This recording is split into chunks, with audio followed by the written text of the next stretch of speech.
We have spent the last couple of days talking about resumes and LinkedIn and all of that. And today I just want to take a break. So, story time.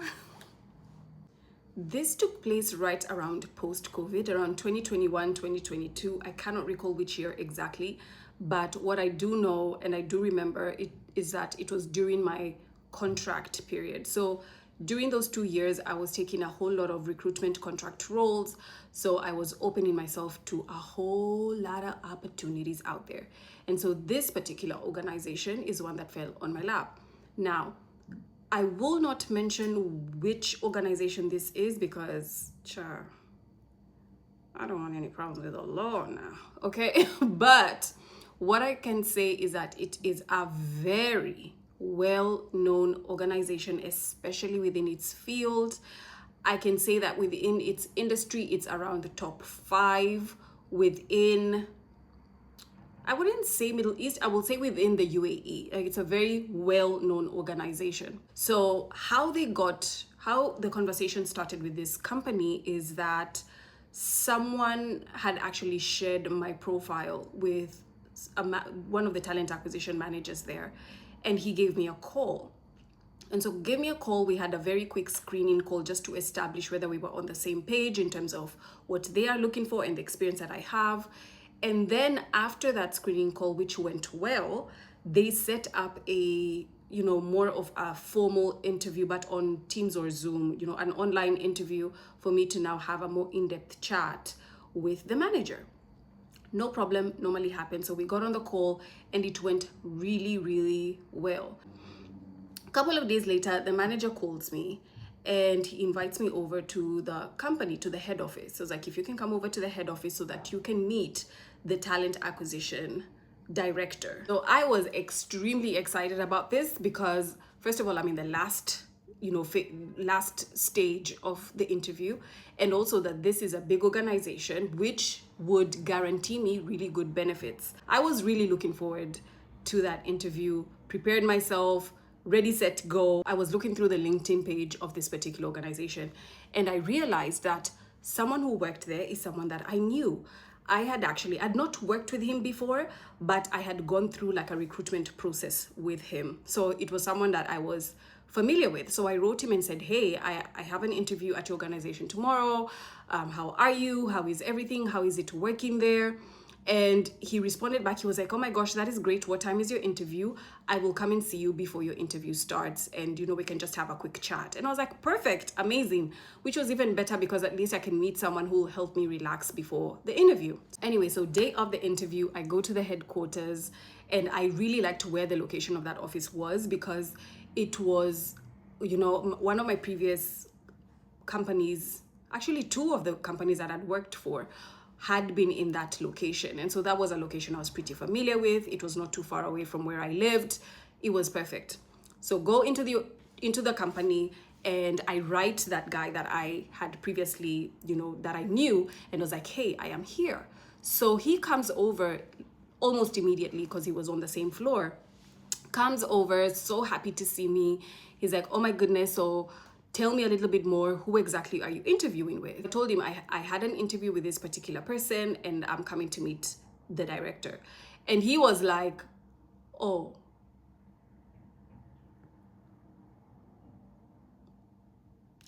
I was like, why did you make that face? And he made a face. I was like, why did you make that face? And he said, okay. He was like, no, it's just a different kind of team. And I was like, what do you mean different kind of team? The type of roles that they recruit for? I mean, you need to give me a little bit more. And he says, actually, let's talk after your interview. He's like, I want you to just go there prepared. You have nothing to be worried about. Just go in. You're going to have a great interview, and then we will talk after the interview. I don't know if he thought that was going to make me feel better, but anyway, I walked in. So basically, we walk into the organization, and it was the reception. And on the right side was this particular hallway. There was a door, and it was this hallway, and there were a bunch of meeting rooms there. There's a reason why I'm telling you this. So you go through that door, and then it was, I think, 1, 2, the third door was where the meeting room where I was going to be in was. So I went in and I sat there and waited for the interviewers to show up. So one of the first red flags that I should have paid attention to was the fact that these people were super late, okay? The interview was meant to start at around 11. By 11:30, I was still waiting. Anyway, a couple of minutes later, the manager comes in and he's like, you know what, he's going to be here in a few minutes, so I hope you're good, just freshen up. Really sorry to have kept you this long. We will be with you in a couple of minutes. And I was like, perfect. He goes outside, I sit down, I am ready, I am prepared, and I sit and I wait. Now, this ear, you see this ear, okay? I am sitting there and I can hear, you can literally hear that main door that is connected to the reception. So I can hear this man talking, the manager and the director, who at that point I would assume was the director. And the director is like, why am I meeting someone who is a hospitality professional? Why would I want to meet a hospitality professional?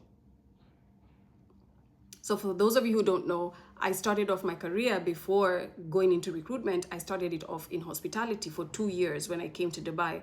So for 2 years, I was in hospitality. And then from 2016, I got into recruitment, okay? So I hear him say that because the man was very loud. So they walk, of course I can now see them because they were like glass, it was like a glass, whatever. It had glass, child. What is the word? It had glass. So of course I can see them walking towards the room. And then they walk in. Of course I stand up to say hello. And this man just, you know when someone walks into a room and you can feel the energy is not that great, but also the fact that you heard him say something that you shouldn't have heard him say. Right? And especially as an interviewer, there are just certain things you don't want to hear someone say. But I heard him say it. And so I am trying to not judge him based off of what I heard, because it's going to affect my interview and I'm not going to be the one who's the reason for my downfall.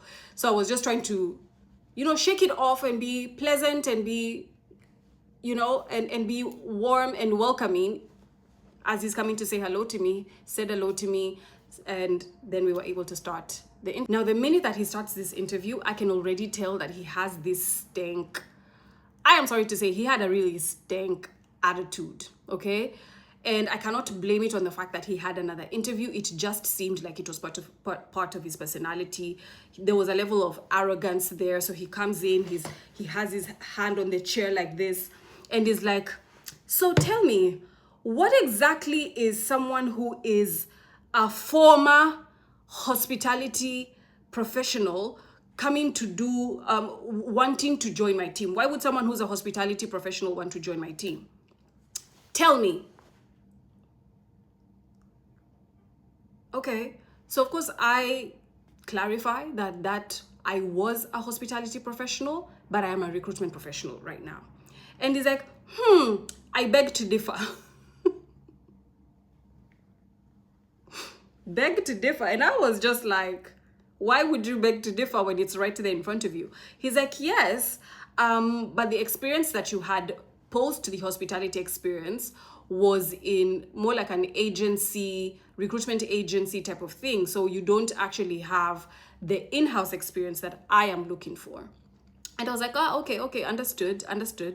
And for me, I saw that as it was a good thing, because if someone is already telling me what apprehension or what hesitation they have towards my application, it means that I know what to address immediately, and I know what how to communicate the value I'm going to bring immediately. I'm going to knock down some of those objections, right? And I think it's something that I just picked up from my recruitment sales background. And I was like, great. I mean, I handled that. I spoke, just basically told him, like, listen, yes, my experience has not been in-house for a long time. However, my recruitment experience has really given me an outsider type of experience when it comes to understanding what a recruitment team needs, and also understanding the candidate. And then now with the experience that I have in-house, it has given me a mix of both worlds, right? And as I'm answering this, basically just knocking down the objections that he has, he's just snickering. He's like, you know? And I'm sitting over there like, what in the world is wrong with this man? And then now he starts, so after I answered that, now he starts to ask me questions in regards to my experience in recruitment. And whenever he would ask me a question, he would not wait for me to answer. He would throw a question at me, and as I'm answering, he would throw another question in the middle based off of what I answered him. So I remember one of the questions that he asked me was like, we are in a very completely different, like he was sharing, they're in a completely different industry. And in that industry, it's very competitive. At that stage, and even I believe now, it's very, very competitive. And during that time, especially post-COVID, new companies were popping up doing the same thing that they were doing. And of course, they were offering better services.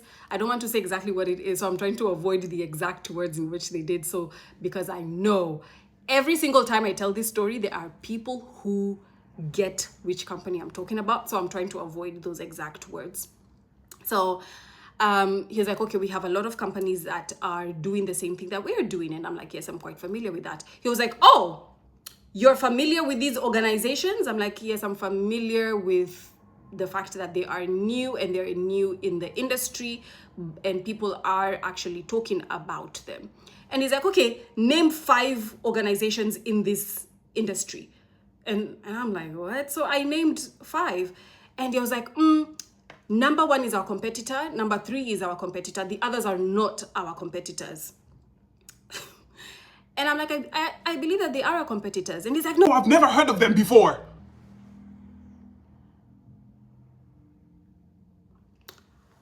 Okay. So the manager was actually there. The manager turns to him and he's like, it's actually one of our competitors. He literally corrects him and tells him those 2 companies are actually our competitors. And so he's like, oh, really? He's like, why would you consider them our competitors? Because of the fact that, this organization has been around for longer. These are new ones. And thank goodness I knew a couple of things. So I told him I know that they are competitors and I would consider them competitors because of some of the projects that they have been handling over the past couple of months, which is quite similar to some of the projects that this organization is having. Please note, I am now talking about his competitors. That isn't my field. I am here to show myself as a talent acquisition professional and not that I'll be joining their sales team. I'm just saying. But anyway, I knew that. Thank goodness I knew that. Then he interrupts me and he's like, okay.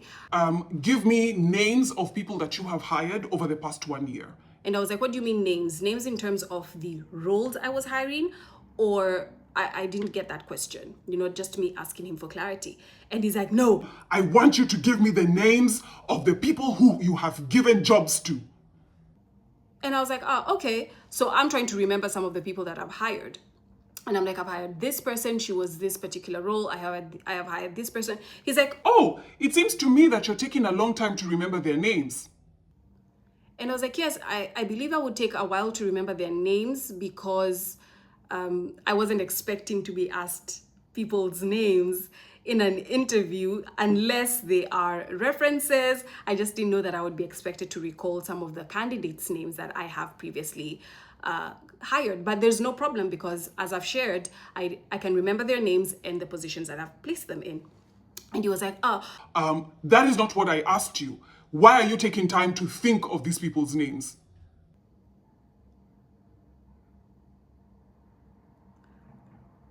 I mean, I don't know. I mean, don't we use our brain to recall things? I mean, that's what I was thinking. So I was confused. I was just like, and I looked at the manager. So when I looked at the manager, because I was a bit surprised as to the line of these questions, the director guy goes like, oh, I hope I am not intimidating you. I hope I am not being aggressive.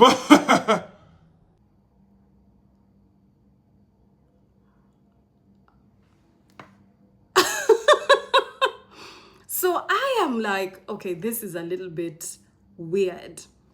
So he skips over to my education. And he asks me about, he's like, oh, do you have a bachelor's degree? And I was like, yes, I have a bachelor's degree. I've gone to university. And he reads the university that I went to. And he's like, what type of university is this? You know, you people, when you go to certain universities, we have no way to verify. so I'm a bit stuck on what you people means, right? And I was like, excuse me? I'm so sorry, I do not understand what you meant by that statement. He was like, oh, don't you understand what I'm saying? I was like, I understand what you're saying, but I do not understand the reasoning behind that statement when you mention that there is no way to verify my educational background when there is a way to verify.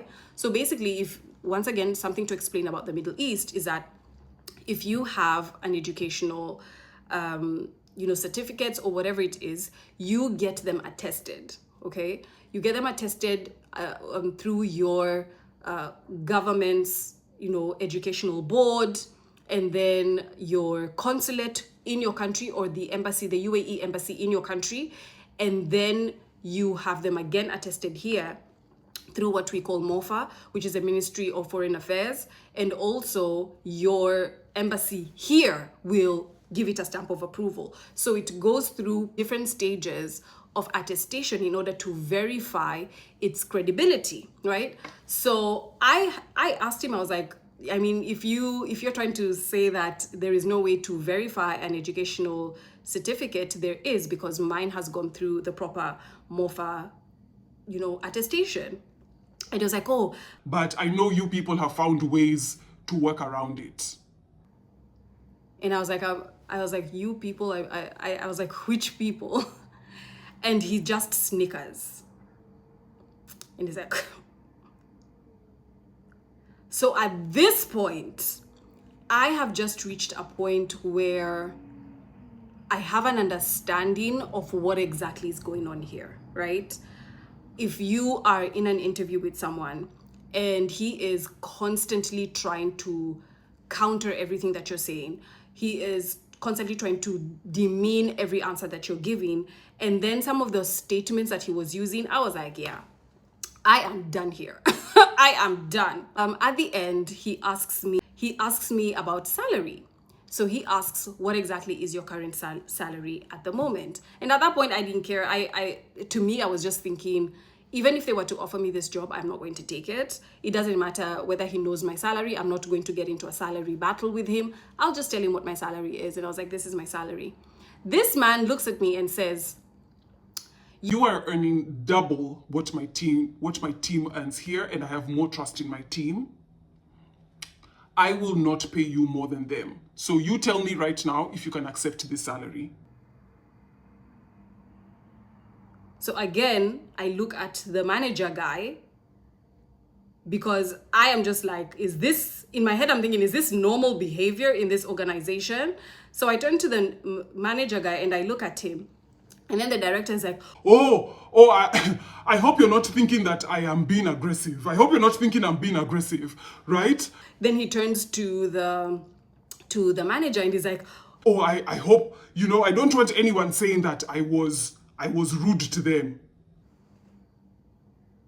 This is just how I speak. It's just how I speak. And I'm like, what in the bloody freaking hell is going on here? And so I tell him, you know what, I can't answer that question right now, because whenever I think about numbers, because it does involve my life and my future, I always need to take some time to think about it. And you are sharing with me a number that is less than what I currently receive, half of what I currently receive. And he's like, yeah. If I was to give you something, this is how much I would give you. But you need to tell me right now if it's a yes. And I'm like, this man has been rude to me from the very beginning.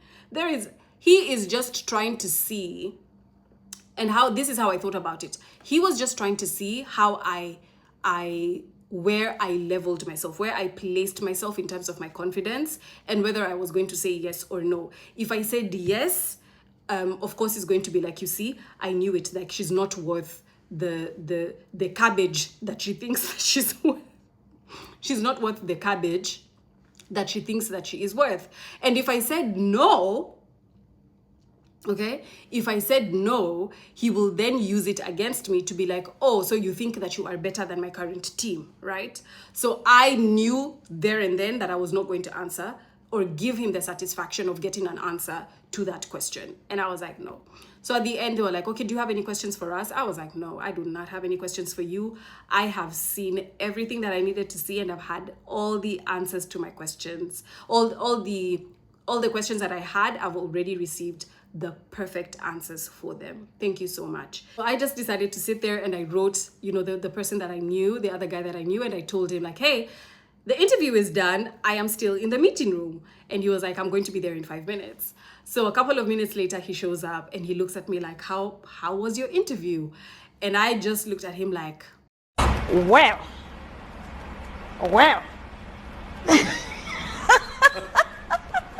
Next question. what do you think? How do you think it went? And he just looked at me, because he looked at me and I looked at him. Both looked at each other, and I was like, listen, yeah, this place is definitely not for me. And he said, yeah. I was like, was it me? I'm like, you need to tell me. I was like, please, you need to tell me. So I just explained to him in brief what had happened. And he was like, yeah, you are not the first person who has mentioned this. Apparently, this particular man is like that. And he has a problem with any person. I'm not going to get into those details because there's no way that I can verify that. But apparently that is how he is with other groups of people, as opposed to the groups of people that he prefers to hire. And I was like, you know what, say less. I am very familiar with people who behave that way. You don't need to tell me anything else, okay? So once I was leaving, when I was actually outside waiting for the elevator, the manager showed up. And he was like, hey, how are you? And I just looked at him.